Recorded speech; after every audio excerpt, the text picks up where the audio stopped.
Purified by Katherine C. Hell is other people. Quote Jean-Paul Sartre. No exit. Things had gone terribly wrong.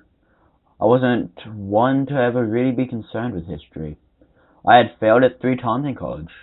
But even I knew things had gone terribly wrong. If anyone survived any of this, it would be up to them to decide what the cause was, record it in the annals of history, and try to avoid the mistakes of the past. But that wasn't my job. My job was to survive. And it didn't matter whether I blamed the sun for entering some strange new cycle and turning most of the world into barely livable desert, blamed the government for embroiling all of us in so many conflicts that there weren't allies and enemies as much as there was a Colosseum free-for-all, or blamed science for creating so many biological weapons that were used with no regard for the outcomes. It just didn't matter, because most of the humans that could be blamed were dead. And there was no use in blaming the dead.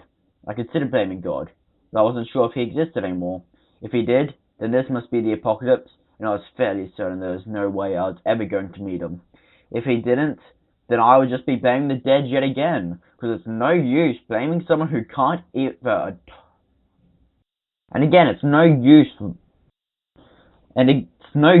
blaming someone who can't ever atone for their crimes. Things had gone terribly wrong, but I was alive, and for today that was enough. When I wasn't anymore, ammo was easy to find, and I already had all the guns I needed to fix that scenario. Until then, we got by. You see, I'd been camping with a few others, mostly just to see another human face when I woke up in the morning.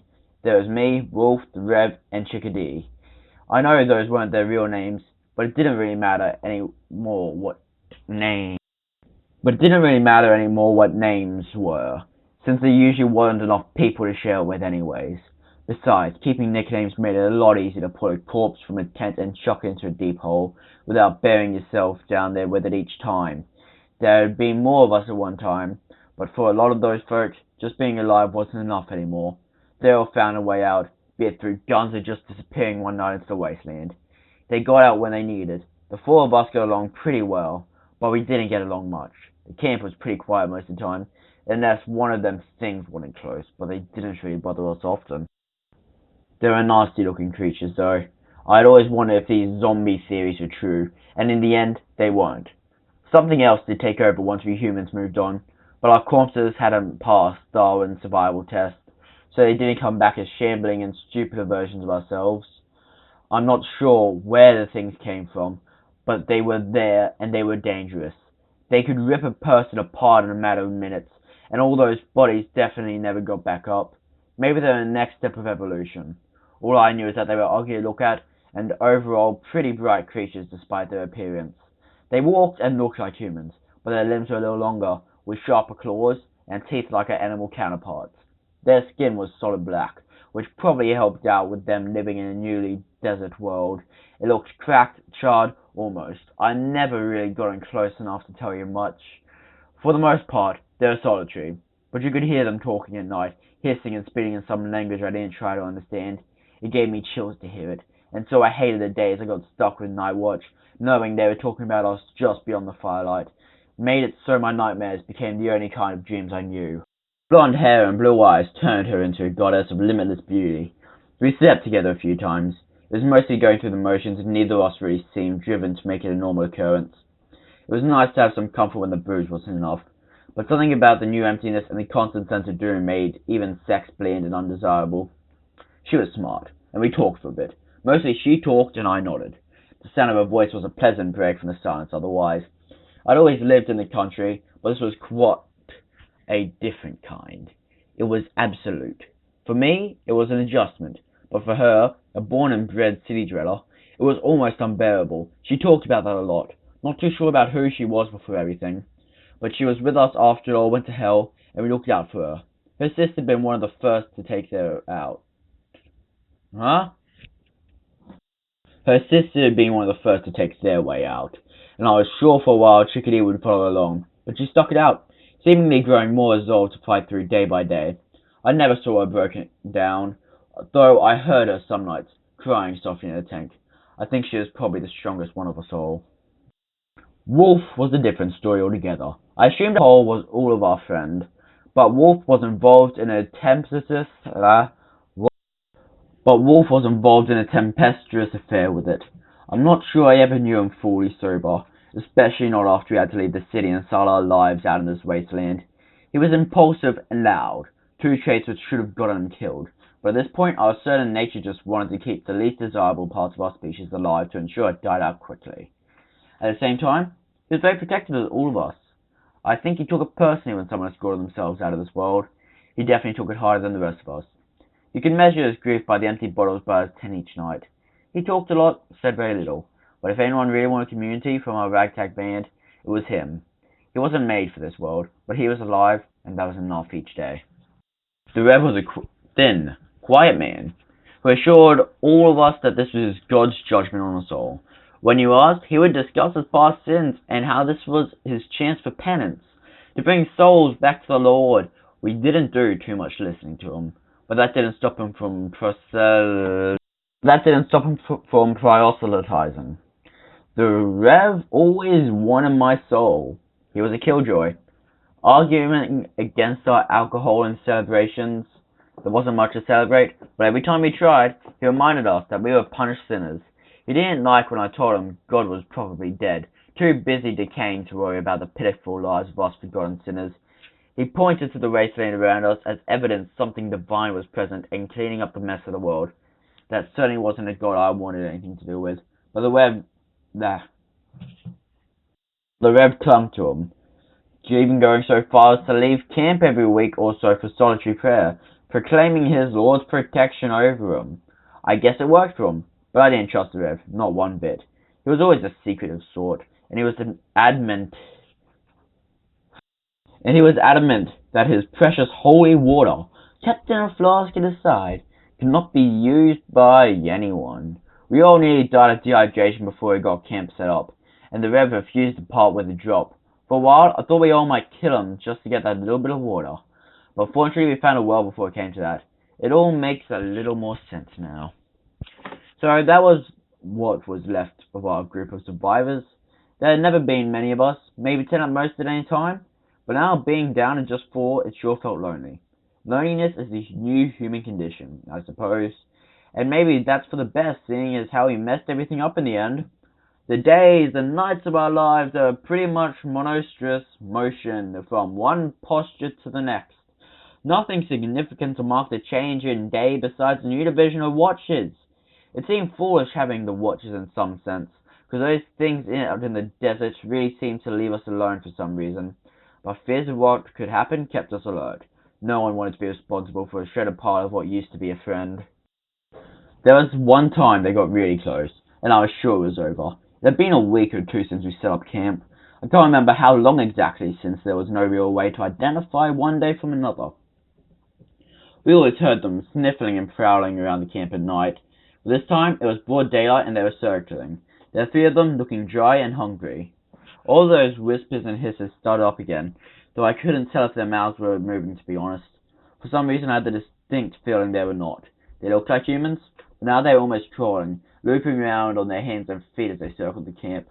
There were pockets of midnight on the brilliant plains, pitch black from head to toe, eyes included. We were all alert, watching, waiting. The Rev was praying. We waited, feeling our hearts begin to sink as they began to tighten their circle, moving in on us as the cornered prey. Wolf and I pulled out the supply of guns we were hoarding and began loading up, resolved to go down at least fighting. We never got our chance, though, because the Rev had abruptly stopped his mumbling recantation to walk towards those nasty things. They stopped, looking at him, expectant in a way. I knew they were going to lunge, rip his throat out before a bullet could reach them, but instead they waited. "Be gone," cried the Ref, his voice flying back to us on the stiff breeze, bringing it with a rotten smell from those things. "This camp is under the protection of my lord, and now shall oppose him any longer." I thought for sure the Rev had found another out, walking straight into those damn things. But instead, those creatures stood, and walked away, just a few lingering hisses in the wind. They didn't go far, but they went far enough away so we couldn't smell them any longer, and they had turned into tiny black specks on the perimeter of our camp. I have to admit, I began to think I should start listening to the Rev a little bit more. Chickadee felt the same way, only she was a lot more trusting of the Rev than I was. That night, she spent the whole evening talking to him about his faith, his God, his Lord, The more I heard it, the less I thought his miracle was in fact miraculous, and more it seemed just lucky. It was the most ridiculous information I'd heard about how his God decided to start anew on this world, replace those who had defied him with creatures of his own design, how he, the Rev, was a prophet to bring humanity into the fold once again, allow it to thrive in this new existence on the comfort of the Lord, how his past improprieties and disloyalties had been burned away in redemptive fire, just as this world had been scrubbed clean by the desiccating rays of our new sun, how he would save us all. Chickadee fell for it instantly. She never mistrusted him, and I felt betrayed to see this woman cast aside my arguments. I'd always thought she was the strongest, and what if she was right? I didn't feel too sure in my own mind to hear the way she talked. I thought I was missing out big on what could be the only redemption from this hell, but at the same time, I couldn't buy it. Not from him. There was some sneaky, glassy look in the Rev's eyes that held me back, keeping me from buying it. Some form of snake oil was being sold, and I didn't want to be swindled out of the only thing I had left. A soul all my own, with no claim from God or man. Chickadee wanted to be one of the redeemed, and so Wolf and I figured the Rev would be forced to part with some of his precious holy word to consecrate her. But apparently that wasn't the case.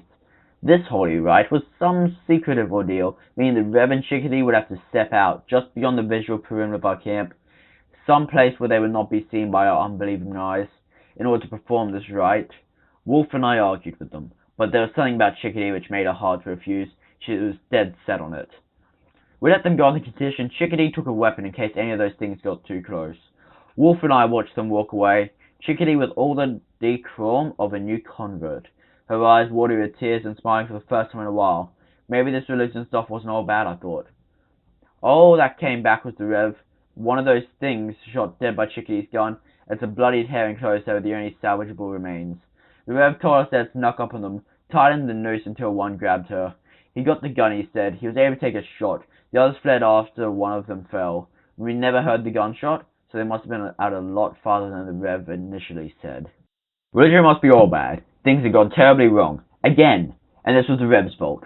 I could have been angry with the Rev, but he looked about as broken-hearted and terrified as any person could. I was numb. Wolf added another collection of bottles outside his tent. I missed the soft sobs from a tent tonight, made it too quiet again. Our Chickadee was gone, and now the country silence turned unbearable for me. Our little community tore apart a little more. Now we were nothing but a group of three who happened to share the same space. It seemed like the watch shifts began to be the entirety of my existence. If I wasn't being haunted on the perimeter of my own mind, I was sleeping and living through some new daily nightmare. Talk by the fire grew quiet, and more I began to feel like a ghost pacing the same forgotten route day after day, searching for that light to enter. I wasn't surprised when a shot shattered my watch one night. It came from the tents, which was no shock. The silence and isolation became suffering, and I began to wonder if it was just enough to be alive anymore. It seemed someone must have agreed with me. I was shocked to return to camp and find Wolf's tent splattered with blood and viscera. The mostly empty bottles on the floor were not surprising and probably helped explain what happened. Alcohol can provide some healing, but eventually it burns you out from the inside, leaving nothing there to stand against its will. I guess either Wolf or the booze needed his out. Now it was the Rev and I. I was ready to pack up and leave, take my chance to the field, but the Rev was adamant that we should not split. He kept saying he couldn't leave me without protecting myself from the horrors out there. Horrors was a pretty good word for those things, but I still wasn't ready to trade in my soul for his peace of mind, and so he followed me as I packed up and set out to find something better than a ghost town in this desolate world. After a week or so of travel, the Rev started to look bad. His skin looked dry and red, burned deeply by the sun. His eyes were sunken and his hair began to dry and fall out. He looked sickly and frail, and I was certain it would only be a matter of days before I was alone in this world again. Just being alive wasn't enough for me anymore. I couldn't leave him alone. His proselytizing grew more and more passionate as his body grew weaker and weaker. Even when his throat was dry and his voice was cracking the desert heat until blood tinged his lips, he continued to preach his gospel, promising freedom through purifying fire, just as our world had been so purified by the blazing sun. I began to feel guilty holding out on him. While I didn't believe, there was also the thought that it was unnecessarily cruel of me to refuse a dying man's wish. Besides, if I didn't believe in God, no rite the Rev could perform would convince me otherwise. Maybe it would hurry him along into death, finally being at peace with his life's work, leave me to my own way out. When I agreed, I saw a light flicker back into his eyes, and it left me unsettled. The smiling gleam in his eyes seemed hungry and crazy, almost unrealistic in its wild fury. I wanted to back out, but I reminded myself that he was dying fast, and it wouldn't hurt me to give in to one of his silly fantasies. He had me kneel out in the sand and put his feeble hands on my shoulders. He said a lot of words that I thought could have been Latin, but sounded more like hisses and whispers of the horrors used to call across the desert. Suddenly, stronger than I thought, he pulled me to my feet until we were eye to eye, facing one another just a step apart. His eyes were mesmerizing to me, because as he spoke, they seemed to open up. He always had dark eyes, and now they seemed to be pits burrowing into his skull and beyond. At the bottom of his impossibly deep eyes, I began to notice flames simmering down there, steadily roaring to life. As they grew closer, I began to feel the heat on my shoulders.